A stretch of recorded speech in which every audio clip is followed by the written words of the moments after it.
Hello guys, back to my blog. તમારા બધાનું સ્વાગત છે મારા નવા બ્લોગમાં. તો ગાઈસ આપણે જઈએ પોણી વાળવા. ગાઈસ જો કુવાસના બે હજાર કુવા સાઈડનો બોર્ડર, બે કબૂતર. ખેતરમાં ગાઈસ સાયકલ ચલાવવાનું કોઈક અલગ જ સુકૂન, મજા આવી જાય. બે જણા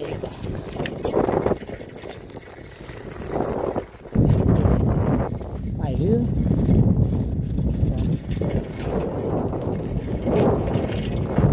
ઓફરોડિંગ વાળો રસ્તો હોય ગાઈસ.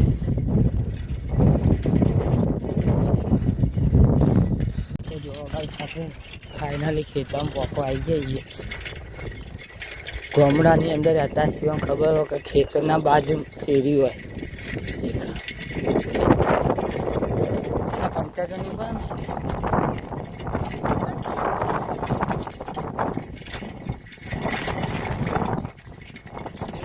જાઓ પટના રસ્તે જલ્દી સાયકલ લઈ જવાની ખેતરના આ રીતે પારિયાનું તો પાણી આવી ગયેલું બધા બંકર આવે ખૂબ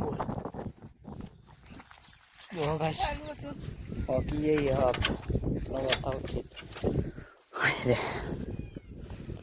બંધ થઈ ગયું લાગવું કે આવું તો જે ફાટ્યું ના હોય. 3-4 પારા પાયા હોવાને તો ગાઈસ જો આટલા ફોની જાય બોઈની ચાલવા બહાર બધું મેકમાં થઈ આપણે જઈએ પાણી પી લઈએ. અગર તરસ લાગી इसलिए ઘેરથી સાયકલ ચલાવી लेना.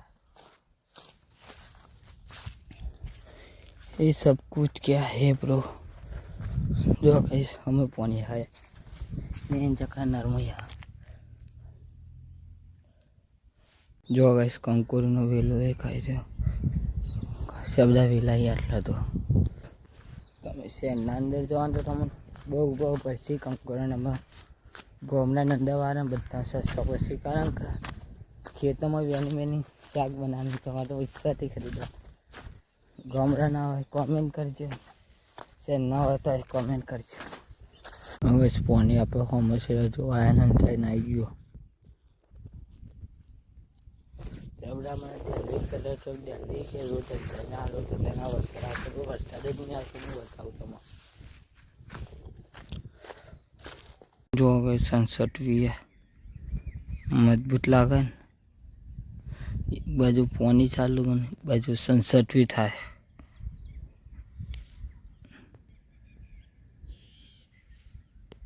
હવે હેડલાઇન થોડી ઓછા દેખાય.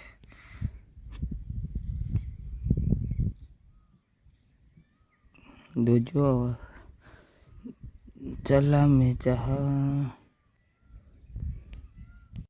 ચલો ગાઈસ હવે આપણે ઘેર જઈએ પાણી તો ગંથી.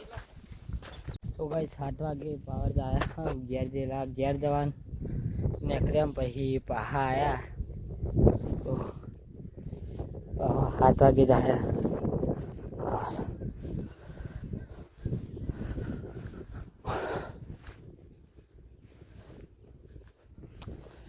વાડે તેલા જલ્દી ભરાઈ ગયું.